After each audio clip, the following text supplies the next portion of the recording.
Hey, Sarah. Hi, Eric. Long time no see. Yeah, it's been a very long summer, as we were talking Very about. long summer. So how's your summer been? My summer was good. I was in New York City. I did not have any deep dish in New York City, though I'm sure there is a place that I could find one that Did is you? better than Chicago's. Oh my God. I can't believe you're starting off that like that. Going ahead and saying that New York has better deep dish than Chicago does. Did you have thin crust at least? Yes, it did. Okay. Yeah. How was your summer? It was good. I stayed in Chicago. I was working downtown. And for someone who's like lived in and around Chicago, that's something I've never done before. So that was super exciting. Taking the train, being surrounded by the city. I don't know. It was very cool, at least for me. And then outside of that, I just did a ton of biking just around Chicago. So that was a lot of fun too. So anyway, we're here right now just to kind of go over our thoughts about the whole last year of Meet Your Alderman and also maybe a little bit about the next year ahead for the podcast. So Sarah and I have seen the questions. We've had time to prepare them. We've thought about them, but we just don't know what the other person has said. And maybe we can take a guess at what other people, like I can take a guess at what Sarah has said, and she'll probably have some guesses about what I'm going to say. First thing, and this is really what I'm interested in hearing from you, Sarah. What were your thoughts about Chicago politics before starting this podcast, and how have they changed since then? Great question. Eric came up with that one. So, coming from the East Coast, I'm from Maine. I was living in New York City. I was interested in local politics, but had never engaged specifically with Chicago politics, didn't know really anything coming in. Didn't have really that many preconceptions. I thought maybe there was some corruption, but I didn't really know the stereotypes around it. So I was like clean slate. I had an opportunity to take a class with David Orr, and this was a really very small critical period after the quarter had started, but before we'd started recording, where I got kind of a cynical view of Chicago politics, where, it's a dump. They really want to clean it up. They're trying to bring new blood in, but it's been run by families and families of, people who have not been, I guess, particularly forthcoming in some policies. So that was something that I didn't know coming in, learned about not only through Eric's research on our first episode, but also through that class. I think the biggest thing that's changed since then is the nuance within city council, right? Because it's like this strange case study where you take 50, 51 Democrats or independents who are seemingly aligned in ideology, but have very different approaches to what they want to get done. I don't think you see that type of nuance or those shades in Democrats on the federal level, in the news, a lot of things that people consume online. You don't see those colors. And I think our episodes have really highlighted the different views that all of the aldermen hold. Yeah, that's one of the big things that I learned as well after doing the podcast. So for me, surprisingly, I didn't come in with a whole lot of like preconceived notions about Chicago politics other than like the sense that it was extremely corrupt. And that's based off of like not only just the general perception throughout the entire country, throughout the rest of the state of Illinois. It's also what I grew up kind of hearing from my own dad, who's just very kind of against Chicago politics. And so that, of course, was at the front of my mind when we started. But I also had the sense that like that's probably more hyperbole than accurate. So a lot of the other things were just kind of like, these weren't ideas that I had before we started, but as we got going, these were the things I learned seemed to go against what I might have thought. So I'll kind of explain this, but like I would have thought that Chicago being entirely Democratic, that they would be of the same kind of flavor of blue. And side note, it is I think 46 Democrats and then 4 independents. So it is very, very blue. I would have also thought that there was better alignment between city council and the mayor. And so these aren't things that I was like thinking about so much, but as we got going, I'm like, wow, that's kind of surprising how much antagonism there is between city council and the mayor, right? Or like what you're saying, how many different flavors of blue there are. And I think like almost because there are everyone is of like the same party, at least nominally, they really, really try hard to distinguish themselves. And that's the same characteristic you see with this fight against the mayor. The mayor is often used as an enemy, as a target, right? Or like the yeah, I guess the target for all of either animosity or, any complaint that's Mhm. coming from their constituents, they can kind of push on to the mayor Right. in whatever way they see Yeah. fit. Yeah. And it's almost like the mayor can do no right, it feels like. I do think that city council is less corrupt than public perception has it made out to be, but I also think that that still influences how these aldermen run. They still talk about corruption. David Orr, that you mentioned earlier, like he is all about how Chicago is still corrupt. He's extremely jaded, even though he served in city council himself and he was mayor for a week. He still, he might even like ring that bell more than others would. So That was pretty on point with what I thought you were going to say. Yep. Yeah. I would say the same for you, although like the shades of blue is something that we've talked about as well. Yep. And then kind of going off of that question, curious about what your thoughts were specifically on aldermen and city council prior to starting this podcast. Yeah, so with aldermen, I wasn't entirely sure what the role of the alderman was, other than it was passing ordinances. I didn't know about aldermanic privilege. And as we've done a couple episodes, we found out that that is kind of an important thing. One thing I've also learned is that unlike other big cities, aldermen represent far smaller shares of the constituents in the city. So that relationship with their constituents is much closer than the relationship that, say, an LA council member has with their constituents, where like each councilman is like in charge or represents 250,000 people, whereas in Chicago it's like 50,000. Mm-hmm. So it's much smaller, and that really does influence. So I think it kind of like, even though there are these caucuses in city council, the impression I got was that there's not a whole lot of cooperation, and it very much is still, most of the ordinances that an alderman or alderwoman will bring forward are stuff that uniquely deals with their ward. Mm-hmm. And so I've kind of like, that's one thing I've kind of seen is like less cooperation. They're less jaded, I think they're less corrupt, like I said before, but there is like less cooperation, more like concern for individual wards. Yep. Yeah, definitely. I think hearing the term alderman, not really knowing what it meant, I think initially I was really nervous for a lot of our interviews because I was thinking, oh, these are going to be elected officials. They're going to be very stiff. I thought of them as having kind of like this aura around them where they're like much higher up than kind of the layman.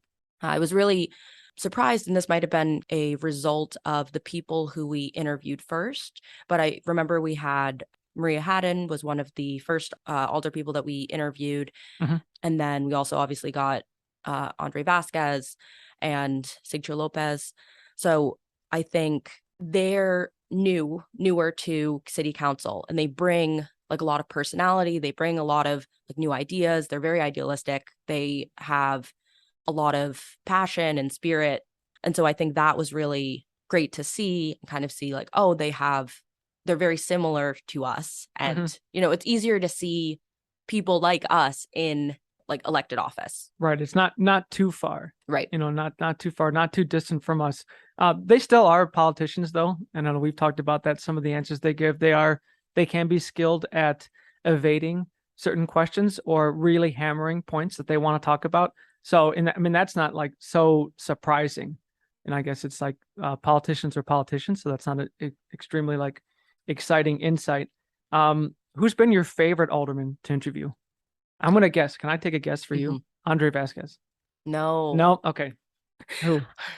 Alderman Vasquez, if you're listening, I did very much enjoy our interview. But I will say I most enjoyed Alderwoman Leslie Hairston, which was the first one that we posted. So she's obviously represents Hyde Park. I thought it was really interesting to hear her views about how the university and the community's relationships have changed over the course of her tenure of almost, I think, 20 plus years. Yeah, that's I think over 20. Yeah. One of the things early on in my term was getting the university to open its doors to diversity, what's now called diversity and inclusion. They had never contracted with any suppliers or professional services other than with their own clique. And so one of the things that I am proud of that we were able to get them to open it up. And now they've got a very diversified, supplier chain, not just with the university itself, but with the hospitals as well. My answer is kind of based. Well, do you want to take a guess for who I said? Yeah. I would guess Alderman Sigcho Lopez. No, close though. Like geographically close. So my pick was Mike Rodriguez. Mike Rodriguez. Yeah, from the 22nd ward, right next to the 25th ward. Part of my logic for that is not even to knock the guest that we had earlier, because I think part of it had to do with I felt we were hitting our stride better by the time we were still working out kinks, I think, with the interview technique. Not to say that we've got it totally down, but I thought that by the time we had Mike Rodriguez on, we were getting a lot better. You know, he had a lot of things to talk about. We were able to cover a lot of ground. It's a ward in a neighborhood that I'm familiar with and that I really like. He also gave long responses, so there was a bit of editing on our end, but he gave very thoughtful responses. He answered questions that we asked. You know, I didn't feel like there was like too much evasion or anything like that. He also took criticism, and we had questions, I think, about I think it was CPAC. The CPAC and the GAPA, Yep. You know, that whole thing. And then it was about like community councils and stuff like that. And, you know, it wasn't really like a criticism, but I had asked a question. He took it and he's like, yeah, that's a fair point. And he gave thoughtful answers. So for that, I really enjoyed talking to him the most. And to bring it back to these district councils, I want to bring that up specifically because the good thing is that it creates this close link to the community, but it, at least from what I can tell, doesn't appear to have a lot of like direct authority. And by the way, I appreciate you having a critical lens on this. We have to. It's not the policy I would have written, right? It's the policy we can get past. And it's something I could live with. We whipped, I think it was all 18 of our members to be in favor of it. And I'm proud of that vote. But I also know we need to go back to the table and tweak it and make it better as we move forward. We'll see what some of the best parts are, and we'll double down there. And we'll see what some of the things are not working as well. And we'll try to fix those. But I think we've got the bones here. We've got to create more democracy and accountability. And I think we've gotten there. But I agree with you, Eric. There's still a ways to go. And then for some other reasons, I think I'll talk about later. Like I really enjoyed making that episode. So, Eric, who would be, in your words, the ultimate catch, or the alderman or the guest that you would most want to interview? Okay, who do you think that would be for me? Napolitana? Okay, I thought you would have said Ed Burke. Oh. And that's because I've joked about having Ed Burke on, and Ed Burke is he's an indicted alderman that's, tied to old Chicago politics, but I deliberately did not say Ed Burke. But I chose Carrie Austin of the 34th Ward. And she's just a very interesting figure. She has been around for a long time. She's the second longest serving alderman, I think, behind Burke. She's retiring this year. And I believe she's even losing her ward with the redrawn ward maps. She was originally appointed by Daley Jr. after her husband died. So she was a political appointee who then was elected in her own right. She had health issues. She had COVID. She also fainted during a city council meeting. So there's health concerns. She was also recently indicted for bribery charges. So she's connected. Now she's not convicted. That's like Daley Thompson of the 11th Ward. He was convicted, and then that triggered his resignation, but she's been indicted just like Ed Burke has. So she also has the support of the mayor, especially with this indictment. The mayor's actually come out and said that the indictment for Ed Burke is way more severe than the indictment for Carrie Austin. I would be very nervous interviewing her. It would just be a very fruitful discussion. Also would require a lot of skill on our part. Like that would be the ultimate catch in the sense of like good content, but also like, we'd have to have a lot of good skill. We'd have to have a good fishing pole to really get that one. Yep. That's a very thoughtful answer. Like truly a very, very thoughtful answer. So I'm not going to have you guess my ultimate catch because it's a little unfair. It's more of a future catch. Like a future catch as in we have it? No, it's like the person has yet to be elected. Oh, has yet to be elected. Okay, who's it? Well, so Alderwoman Hairston is stepping down from her position as Alderwoman. And so we'll have a new Hyde Park Alderman as of February, I guess. And so I would love to interview them very early on in their tenure and kind of get a comparison of, between them and Hairston, and also see what they have in store for Hyde Park. I think you cheated, Sarah, in that answer, but it's such a good answer. That's so good, man. I can't fault you. Moving beyond alderman, this is Meet Your Alderman, right? So our focus is the alderman, and we've only interviewed 6, so we have plenty to go. But if you were to interview a non-alderman, who would it be? And I'm just gonna guess Lightfoot. Yeah. Yeah. Okay. Of course. Lightfoot is the obvious answer, right? Right. That's like, I have that as like, obviously Mayor Lightfoot. Okay. What's your reasoning behind Lightfoot? So she would have such a different tone. Like her interview would have a different tone than all of our aldermen. And I think it would make it so stark. Like I can't imagine her being particularly casual. And there would be that kind of distance then. Whereas you're saying with aldermen, you kind of can feel a closeness to them, but Right. with Lightfoot, like it just wouldn't. Or it's easy to create that rapport with them very early on. And I think that I personally would very much struggle with creating a rapport with her and navigating that line of wanting to be casual, but also wanting to be very respectful, wanting to push her, but wanting to also be a little deferential. Right. Yeah. And for me, it's she's like the invisible character. She comes up a lot in these interviews, and more broadly in just how the aldermen talk. I mean, she's the central character as well in Chicago politics. So it's so obvious that if we're going to talk about the role of alderman, it would make sense to talk to the mayor. And she's also been a controversial figure in her own right. She has a historic election, but also not without some issues. So there'd be plenty to talk about. But I came up with like an alternate because Lightfoot is the obvious, and I would say more reasonably, perhaps even more possibly, David Axelrod. So, and the logic there, David Axelrod is super famous already. He leads the Institute of Politics here at the university. He's leaving that role actually, so it'd be great to get him before he leaves. Our podcast is kind of built off of his. At least when I would talk to other people about it, we try to be like the X-Files, without necessarily the skill and the fame. So that would be really interesting. I feel like maybe he would then like be willing to, because, he would be helping out the little guys.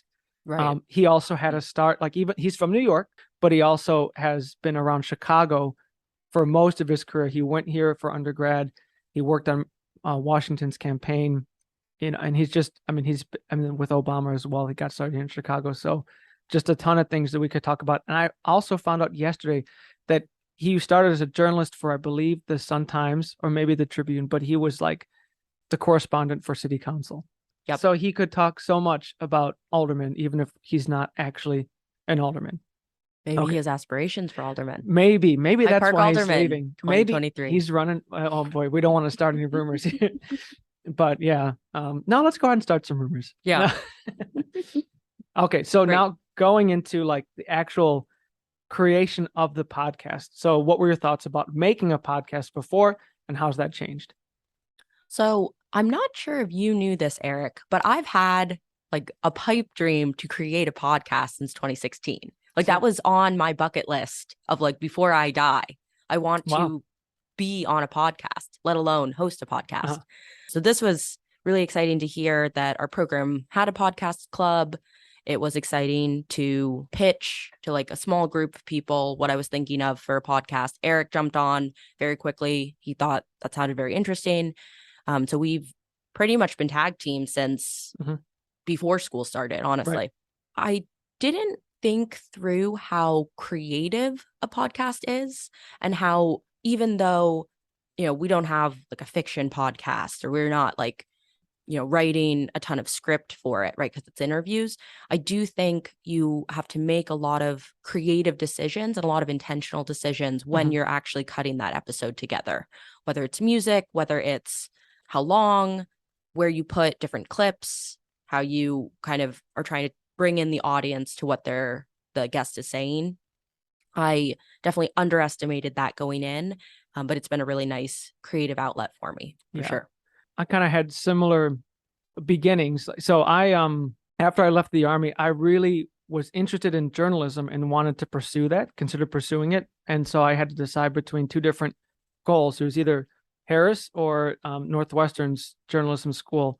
Ultimately, I went with Harris. But once I saw that email about the podcast group, I like immediately signed up. And I had some loose ideas about some kind of podcast, I think about the suburbs or something like that. But I figured that I just wouldn't have enough time to like dedicate all that time to do that by myself. And your idea just sounded so much better. So I was like, well, why don't we just work together? I was nervous. All I knew is it was something I wanted to do. And even though I had never done it before, I'm like, I just have to go for it, and now having been on the other side of it, I would say that, it's all possible to do making something. I'm a really firm believer in on-the-job training with a lot of things. Mhm. To your point, though, it's absolutely true that you don't really think about a lot of the things that go into making something when you're the consumer, and that could be for anything like food, if you're building something, if you're making a podcast, like Yep. all those things, like you don't think about like how long the gap is between when someone asks the question and when someone answers. Like, what's a normal amount of time? Is this too much time? Is that too little time? And those That are was all too little time. right there. That was too little time. Yeah.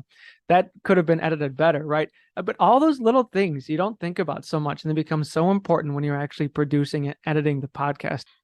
Especially for that first episode, for listeners, remember that it was more of kind of like a expose on like what Chicago's like, Mhm. just a brief timeline. And, we were thinking through like what music works here. Is this music from the right era? Does it Mhm. really like evoke what we want it to? And so, yeah, I think the royalty-free piece, like needing to use royalty-free music it's definitely worked out. But initially it was kind of like, what do we use?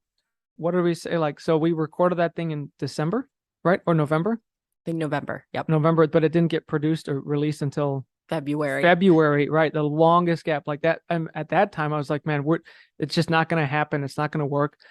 Luckily, we pulled through and we were able to make, I think, 7 episodes Mhm. last year. So I'm super, super stoked, super proud about that. Yep. And so the next question we have is, what has brought you the most joy in making this podcast?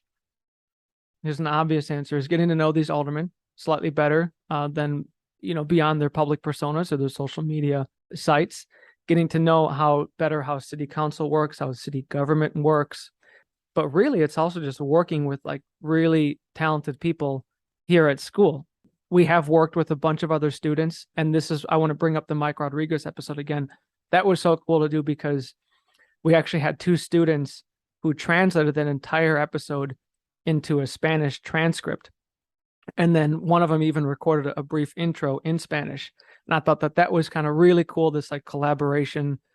Yeah, it was just, it's really interesting, but it's also just been fun, like, yeah, working with you. Oh, thank you, Eric. The sentiment is obviously the same on this end, but I'm not sure if it's brought me the most joy making the podcast. That fair point. That spot has been reserved for, obviously I didn't know that much about Chicago politics. Everything has been very new to me, talking to all of the aldermen. But a lot of our classmates have listened to the podcast and then come up to us and told us, we've really enjoyed this podcast. You don't know me, but now I know you. I recognize your voice. You sound great on the radio. And I think that's been great to hear. It's kind of, like when you do any type of performance, you want to get some type of feedback. And for us, we quite literally speak into a microphone and we don't know if anyone listens to it. Right. But there are, people, classmates, some undergrads who, even professors.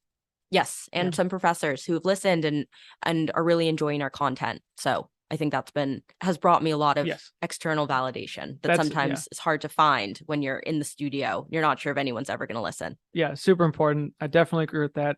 It's a great feeling.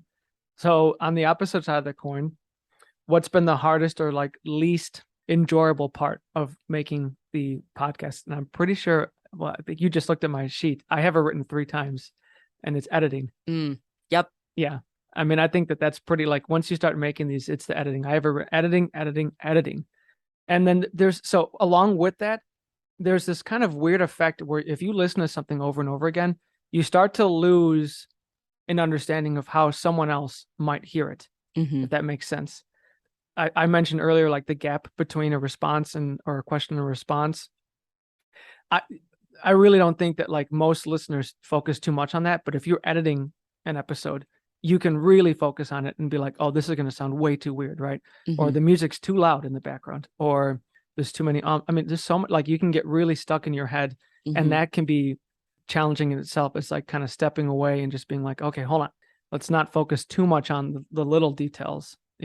but editing for sure. And I would argue half agreement, half argue against what you said, in that the audience probably doesn't notice gaps until they are too long or too short. And so you can definitely get in your head when you're editing for the goal of having absolutely nobody notice that you did anything to the gap. I would also say like actually editing down an episode can be really tough too. And then Sarah, you're really good at this. I'm not so good at this, but like actually rearranging stuff, like, well, they talk about it here. Let me move that segment actually to this other part. Like that takes a lot of skill, and trying to make it seem like you didn't do that is really hard. But also in your head, just trying to like keep that stuff together. And like when you're editing, you're focused so much on like ums and pauses and all that stuff that's actually really hard to like focus on the content. Yeah. So to do both is really challenging. For sure. For those of you that might not know, all of our interviews span between 45 minutes and an hour in the actual studio from start to finish. But as you've probably noticed, all of our episodes are between maybe 25 and 40 minutes long. Right. So we really do like a pretty significant cut. Right. I think now I have a better understanding of what creative process really means. That's for sure. So, along those, how can the podcast expand and grow? We're hoping that a lot of first years get involved with the podcast. Obviously, Eric and I are both second years this year, and it's a 2-year program. So we're hoping that there's new blood that comes on. They're excited. They're ready to kind of tackle the editing and tackle some of the research and those, pieces that really help make the podcast run. I think in terms of expansion and growth, I would love to see, and this is a true pipe dream, but if we maintain really good relationships with these aldermen, so when breaking news happens in Chicago, right, we'd be able to call them up and be like, hey, can we get you on for 10 minutes just to like get some sound bites for how you're thinking about this new bill that's on the table? I think, and then, we push them out sooner than the way that we have. So instead of like the long form interviews being a little bit more like news centric, but hearing directly from aldermen. That's kind of cool. Yeah, I did not expect that answer from you. I would say also for expansion would be to find replacements for ourselves. So to find a new Sarah and a new Eric who would continue this podcast after we graduate. Because even though we look forward to having another full season, I mean, we would get up to 13 or 14 aldermen, still so many more to interview. So a long way to go before we actually get, talk about doing things beyond just aldermen. I would think it'd be really cool if we could actually do like live interviews, with an audience. I do think it would require a little bit more time for our podcast to grow in notoriety before something like that could happen, before we could go ahead and say, yes, let's schedule and feel confident enough that an audience would come. Right. And maybe to help that out, like maybe there could be partnerships with the Institute of Politics. And they have like those, they have the Pritzker Fellows. Probably wouldn't be unfeasible to imagine an alderman holding court in a space like that. So Eric, I know you kind of hit on this a little bit in terms of how has this podcast impacted your public policy studies? Yeah. So I guess two things is like connectedness and balance. And I chose a really weird, awkward word with connectedness. I think the modern parlance would be intersections. So, a lot of people talk about like, I work at the intersection of this kind of policy issue and this kind of policy issue. Well, aldermen kind of work at like the intersection of many different policy issues, and they all kind of influence each other and impact each other. And you can't really, as an alderman, you can't focus on one without having to deal with, or without having that also influence another, policy, or whether it's housing, policing, crime, education. They're all like deeply connected. And aldermen also deal a lot with advocacy groups, groups that are focused on single issues. And that's really good and really important, but they have to balance that with like the needs of the entire ward. They also have to balance the needs of their ward with the needs of the entire city council or the entire city. And actually that latter thing is like the bigger challenge for them because of all the stuff that we mentioned before, the aldermanic privilege, those unique rights that they have, the fact that they don't represent that many constituents. It's very easy for them to fall into like just focusing on their ward. All the incentives are actually there. Incentives are not so much on like focusing on what the city needs as a whole. It's funny because a lot of the aldermen that we've talked to will acknowledge that, but I still think that they tend towards focusing on their ward. So it's difficult. You've got to, You got to see the connections and you have to understand the balance. Right. Definitely. That was very deep. Very deep. For me, I think not as much my public policy studies, but more of just my views on government. Yeah. It's kind of hard to know exactly what people do in their day to day. And I think it might have been, or oh no, it was Maria Haddon. She was talking about, like constituents will just call their office to ask about, I think she said like a Target order. It was like around Christmas. Someone bought a TV or something. Right. And they like needed help setting it up. Yeah. And the only person they knew who to call was their alderman. I'll give you a humorous example. We had a gentleman, older gentleman in the neighborhood. He had placed an online order through Target and he hadn't received his order yet and he had questions about it, wanted to know what was happening. So he called our office. And one of my staff members was really nice and found the 800 number, right, for Target's customer service for him. And then his order arrived to his home the following week and he called us because he needed help setting up his TV. It's this pillar in these communities that you don't think about as an outsider and you don't really know about coming in, but to know that they're seen as extremely helpful, they're seen as knowledgeable, they are seen as powerful in their communities. And I think that has emphasized my desire to focus on local and state politics. Coming in, I was interested kind of at a general level of state and local versus federal politics. But I think after this podcast, like I truly understand how it's extremely helpful, not only at the obviously policy level in city council, but also at the more like human level in their ward. That's interesting. So what kind of advice would you give to aspiring podcasters? You kind of touched on this, Eric, but you just have to do it. Whatever you need, whatever you want to record, you can script as much as you want, you cannot script. And, there's still going to be that editing process that's almost like a safeguard. It feels a lot better to know that there's an editing option. I think Eric and I not only took so long to edit that first episode, but we also took a really long time prepping for that first episode. Yeah. It's like a 3-week research, music, figuring out who was going to say what, scripting, everything. So then we did it. Then we had this whole editing timeline where we could really change whatever we needed to. We could cut things out. Don't let your nerves get in the way of pressing the record button. That's a good way to put it. That's the first thing I have is just go for it. Even editing. And we are looking for editors, but it is a painful task, but you get better at it by actually doing it. And it's incredibly rewarding. That's also one of the more rewarding things too. So when you take something, in its primal state and then you actually make an episode out of it. Really cool. One thing I'll say though, like just specific advice, and I actually got this from another student. He actually said like nothing really can fix a bad original audio source.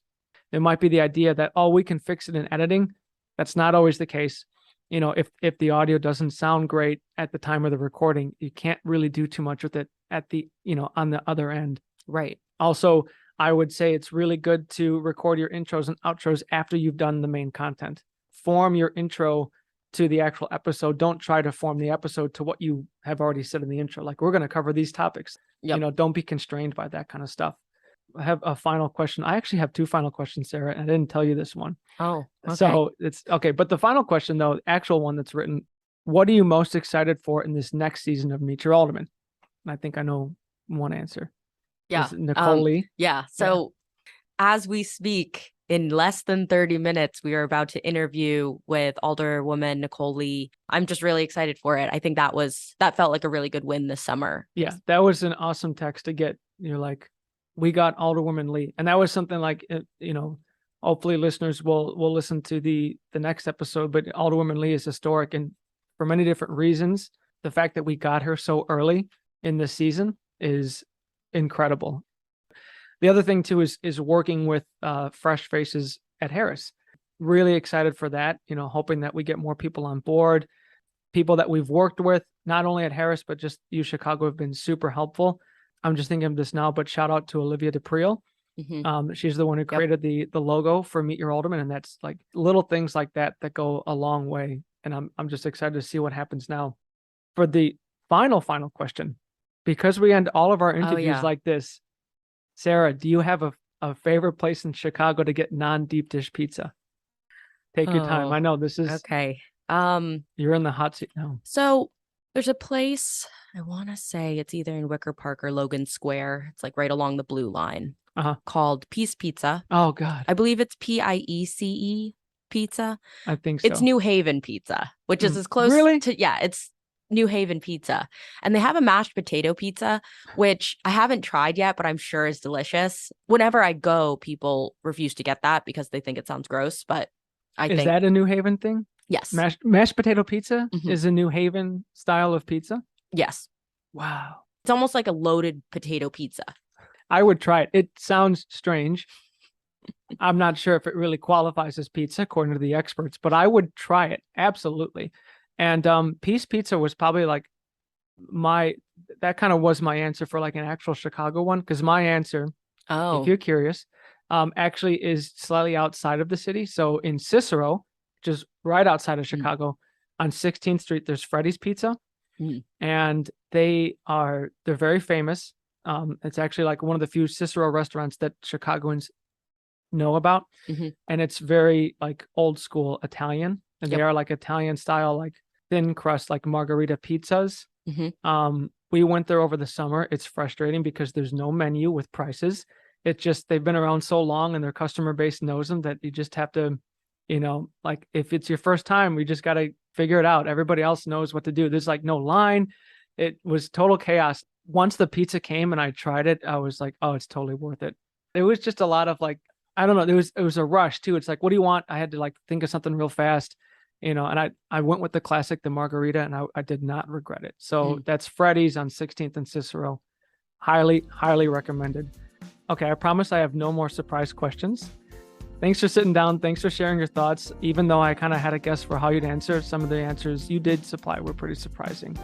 And I'm just looking forward to working with you for another season. same as well. Thank you so much for coming up with the majority of these questions. And I'm really excited for listeners to hopefully keep listening and hear what we have in store. Yeah, should be a lot of fun.